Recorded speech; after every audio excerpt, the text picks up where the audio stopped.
ಎಲ್ಲರಿಗೂ ನವರಾತ್ರಿ ಹಬ್ಬದ ಶುಭಾಶಯಗಳು. ನನ್ನ ಹೆಸರು ಹರ್ಷವಿ. ನವರಾತ್ರಿಯ ಮೊದಲ ದಿನ ದೇವಿಯನ್ನು ಶೈಲಪುತ್ರಿಯಾಗಿ ಪೂಜಿಸಿದರೆ, ಇವತ್ತು ಎರಡನೆಯ ದಿನ ಬ್ರಹ್ಮಚಾರಿಣಿಯ ರೂಪದಲ್ಲಿ ಪೂಜಿಸುವುದು.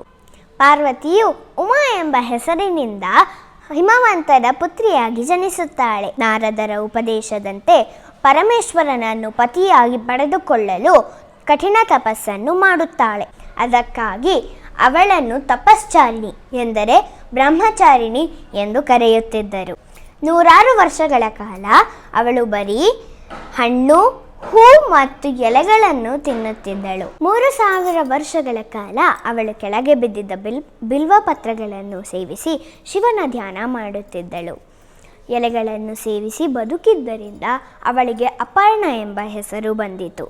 ಇಷ್ಟಾದರೂ ಶಿವನ ಕೃಪೆ ದೊರೆಯದಿದ್ದಾಗ ಅವಳು ಉಪವಾಸ ಮಾಡತೊಡಗಿದಳು. ಅವಳ ದೇಹ ಕ್ಷೀಣಿಸಿತು. ಈ ತಪಸ್ಸಿನ ಕಾರಣ 3 ಲೋಕದಲ್ಲಿ ಹಾಹಾಕಾರ ಶುರುವಾಯಿತು. ಕೊನೆಗೆ ಆಕೆಯ ತಪಸ್ಸನ್ನು ಮೆಚ್ಚಿದ ಬ್ರಹ್ಮದೇವನು ಪ್ರತ್ಯಕ್ಷನಾಗಿ, ಯಾರೂ ಮಾಡದ ತಪಸ್ಸನ್ನು ನೀ ಮಾಡಿದ್ದೆ, ನಿನ್ನ ಎಲ್ಲ ಆಸೆಯೂ ಪೂರ್ಣಗೊಳ್ಳುತ್ತದೆ. ಚಂದ್ರಮೌಳೇಶ್ವರನು ನಿನ್ನ ಪತಿಯಾಗುತ್ತಾನೆ ಎಂದು ವರ ನೀಡಿದರು. ಹಾಗೆಯೇ ಈಶ್ವರನು ಬ್ರಹ್ಮಚಾರಿಣಿಯನ್ನು ಪತ್ನಿಯಾಗಿ ಸ್ವೀಕರಿಸುತ್ತಾನೆ.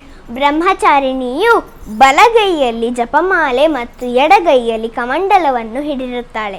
ತಪಸ್ಸು, ಸಂಯಮ, ತ್ಯಾಗ ಹಾಗೂ ಸದಾಚಾರದ ವೃದ್ಧಿಗಾಗಿ ಬ್ರಹ್ಮಚಾರಿಣಿಯನ್ನು ಪೂಜಿಸುತ್ತಾರೆ. ಇಂದಿನ ಧ್ಯಾನ ಮಂತ್ರ: ಓಂ ದೇವ್ಯೇ ಬ್ರಹ್ಮಚಾರಿಣ್ಯೇ ನಮಃ. ಧನ್ಯವಾದಗಳು. ಮತ್ತೆ ಸಿಗೋಣ. ಸರ್ವೇ ಜನ ಸುಖಿನೋ ಭವಂತು.